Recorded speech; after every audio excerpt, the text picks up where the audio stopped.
Jangan sampai, walaupun kau banyak melakukan banyak hal, tidak ada artinya apa-apa. Karena yang diminta oleh dia, yang memberikan amanah, jiwa yang dititipkan kepada dirimu, itulah miliknya tadi semua.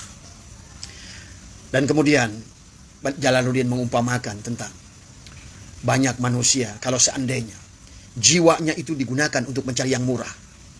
Jiwamu adalah seumpama pedang yang tajam, yang mahal dari India. Tapi kemudian engkau gunakan pedang yang mahal itu hanya untuk menyayat-nyayat bangkai. Ini perumpamaan yang luar biasa, sahabat tadi semua ya. Jiwa kita seumpama pedang yang mahal dari emas, yang bertatakan berlian mutiara, milik Allah, seharga, sederajat dengan harga surga, jiwa kita. Tapi kata Jalaluddin, pada saat engkau sibuk, justru engkau membiarkan hanya untuk mencari makanan kuda, bukan makananmu dirimu sendiri tadi semua. Maka sesungguhnya engkau telah sia-sia dari hidupmu, dari umurmu. Hari ini Abah Haji ingin mengajak tafakur ya, tentang apa yang dikatakan oleh Jalaluddin Rumi. Beliau berkata, jangan lupakan jiwamu ya. Di dalam sebuah kitab, Jalaluddin Rumi menceritakan tentang muridnya yang datang kepada beliau. Wahai guru, ya, maaf saya lupa dengan satu hal. Maka kata Jalaluddin Rumi, tak apalah kau lupa satu hal. Bahkan bolehlah lupa kau banyak hal, ya. Tapi jangan kau lupakan satu hal yang sangat utama untukmu. Maka beliau berkata bahwa banyak yang kau lakukan, apapun yang kau lakukan, sampai ke seluruh waktumu kau lakukan banyak hal, tapi kau lupa kepada satu hal, yaitu pada jiwamu, maka sesungguhnya engkau sedang tidak melakukan apa-apa. Seumpama ada seorang raja, dia menyuruh salah seorang perdana menterinya untuk pergi ke desa. Maka di desa itu dia banyak melakukan kegiatan-kegiatan, ya, membersihkan jalan, membangun jembatan, tadi semua. Bahkan mengajarkan ilmu di sana. Tapi pada saat dia lupa pada satu hal itu, adalah pada jiwanya sendiri, maka kata Jalaluddin Rumi bahwa sesungguhnya orang itu sedang tidak mengerjakan apa-apa, sahabat. Maka di dalam Al-Quran, Jalaluddin Rumi menyampaikan tentang satu ayat Al-Quran adalah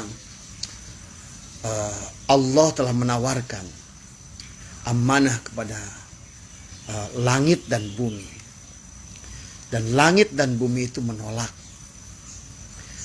dan manusialah yang menerima amanah itu. Kemudian kata Jalaluddin, lihatlah betapa langit walaupun dia menolak banyak melakukan banyak hal. Bagaimana dengan langit timbulnya mutiara-mutiara, batu akik. Kemudian emas-emas yang ada di bumi ini sesungguhnya adalah kerjaan langit. Benda itu adalah datang dari langit. Dan bagaimana bumi banyak melakukan banyak hal, sehingga manusia takjub dengan bumi. Bagaimana tanah bisa menghidupkan banyak hal. Tapi kata Jalaluddin, walaupun sehebat apapun tanah, bumi, dan langit melakukan banyak hal, pada saat mereka itu tidak bisa melakukan yang satu, maka tidak ada pekerjaan yang telah mereka lakukan. Kemudian Jalaluddin menyampaikan tentang firman Allah, walaqad karramna bani Adam, bahwa Allah telah memuliakan Bani Adam. Kata beliau, Allah tidak pernah berkata Allah memuliakan langit dan bumi, tetapi yang dimuliakan adalah Bani Adam, adalah kita. Betapa berharganya jiwa kita, betapa mulianya kita manusia, karena kita membawa amanah Allah. Faidah sawaituhu wa nafakhtu fihi min ruhi. Sungguh sangat disayangkan, kata Jalaluddin, manusia melupakan jiwanya dan dia sibuk dengan jasadnya. Padahal milik Allah itulah, jiwanya itulah milik Allah. Maka apapun yang dilakukan oleh jasadnya, kata Jalaluddin, sebagaimana tadi adalah salah seorang Perdana Menteri yang disuruh datang ke desa untuk dia banyak melakukan hal, tapi tidak melakukan apa yang disuruh oleh raja, maka sesungguhnya Perdana Menteri itu tidak melakukan apa-apa.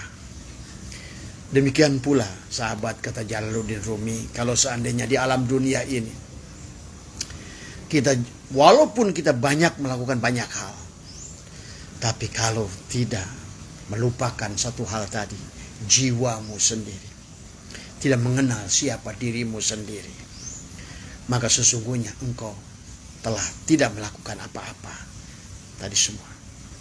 Walaupun kau membangun bukit dari emas, walaupun engkau membuat lembah dari emas, tapi selama engkau tidak mengenal dirimu, sungguh, kata Jalaluddin, engkau sedang tidak mengerjakan apa-apa. Maka Jalaluddin mengumpamakan, dirimu adalah penunggang kuda, tubuhmu adalah kuda, sementara dunia ini adalah kandangnya. Tadi semua. Dan dia berkata, apakah sama makanan penunggang kuda dan kuda? Inilah, penunggang kuda adalah jiwa, dan kuda adalah jasad, dan bumi ini adalah kandangnya, adalah tempat makan kuda. Tadi semua. Maka beliau berkata, jangan sampai, walaupun kau banyak melakukan banyak hal, tidak ada artinya apa-apa. Karena yang diminta oleh dia, yang memberikan amanah, jiwa yang dititipkan kepada dirimu, itulah miliknya tadi semua. Dan kemudian Jalaluddin mengumpamakan tentang banyak manusia, kalau seandainya jiwanya itu digunakan untuk mencari yang murah. Jiwamu adalah seumpama pedang yang tajam, yang mahal dari India. Tapi kemudian engkau gunakan pedang yang mahal itu hanya untuk menyayat-nyayat bangkai. Ini perumpamaan yang luar biasa, sahabat, tadi semua ya. Jiwa kita seumpama pedang yang mahal dari emas, yang bertatakan berlian mutiara, milik Allah. Seharga, sederajat dengan harga surga, jiwa kita. Tapi kata Jalaluddin, pada saat engkau sibuk, justru engkau membiarkan hanya untuk mencari makanan kuda, bukan makananmu dirimu sendiri. Tadi semua. Maka sesungguhnya engkau telah sia-sia dari hidupmu, dari umurmu. Seumpama tadi adalah bagaimana jiwamu seumpama pedang yang tajam, yang memiliki penuh dengan berlian, tapi kau gunakan untuk menyayat bangkai. Tidak perlu menyayat bangkai dengan pedang yang mahal. Itu semua. Kemudian beliau juga mengumpamakan, seumpama manusia adalah yang memasak sayuran kubis menggunakan dandang dari emas berlian. Buat apa? Kata Jalaluddin. Dari setetes berlian yang ada pada dandang itu sudah cukup membeli alat masak sebanyak apapun. Sementara kau gunakan jiwamu adalah untuk perkara-perkara yang murah. Padahal jiwamu adalah sesuatu yang mahal. Tadi semua. Dan Jalaluddin mengumpamakan seumpama belati yang mahal, hanya buat untuk menggantungkan benda-benda yang tak berharga di rumahmu. Kau menggunakan paku dari berlian, dari emas, hanya untuk menggantungkan barang-barang bajumu yang murah, bajumu yang loakan, bajumu yang tidak ada harganya. Inilah betapa mahalnya jiwa tadi semua. Dan kemudian Jalaluddin mengumpamakan, ada seorang laki-laki, dia naik unta, dia ingin berjumpa dengan kekasihnya. Kemudian dalam perjalanannya itu malah dia hilang kesadarannya karena untanya adalah terlalu mengendalikan dia dengan luar biasa. Kenapa? Pada saat dia tertidur, dia tidak tahu bahwa unta itu adalah punya anak di kampungnya. Unta itu punya kandang di kampungnya. Maka pada saat seorang pemuda itu bangun, dia menyadari, kok kenapa saya berada di kampung saya kembali? Inilah perlambang gambaran jiwa kita yang dibawa oleh jasad. Jasad kita diumpamakan unta tadi oleh Jalaluddin. Kemudian jasadmu menggeretmu, membuang waktumu, sementara engkau melalaikan jiwamu yang sangat berharga.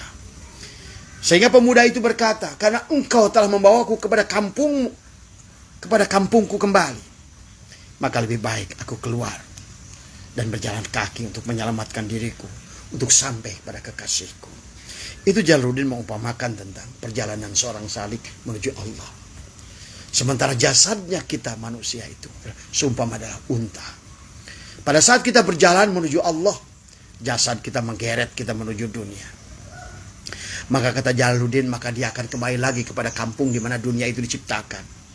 Inilah sahabat, saya sering katakan bahwa manusia yang tidak sampai jiwanya itu akan kembali geret kepada kesini lagi. Karena jiwanya, badannya, untanya, kudanya akan dia kembali kepada kandangnya. Tadi semua. Inilah kita yang harus mampu melawan diri kita. Adalah memunculkan sehingga kita keluar. Jangan sampai kita terjebak pada jiwa. Jiwa kita justru adalah mati. Tadi semua.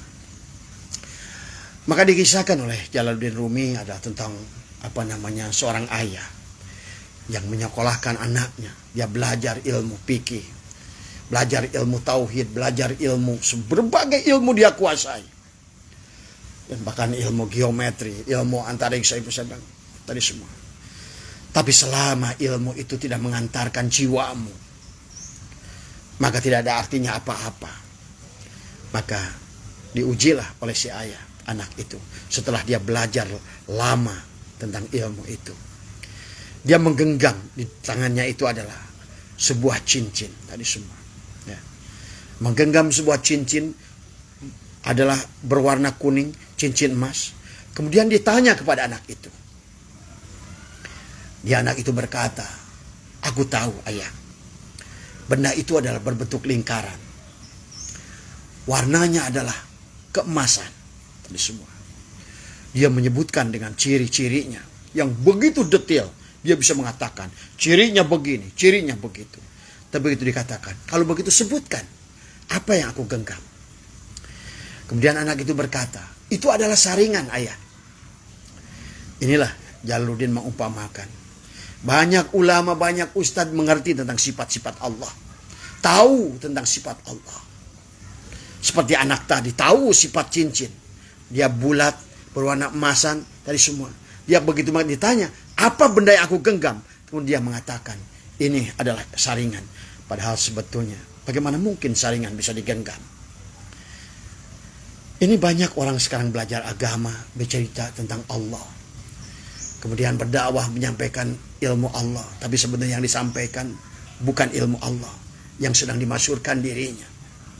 Yang sedang dikenalkan adalah dirinya. Tadi semua. Inilah yang disindir oleh Jalaluddin Rumi, sahabat. Ya. Maka bagi kita di dalam bait terakhir dalam kitab Fihi ma fihi ini adalah Jalaluddin menjelaskan tentang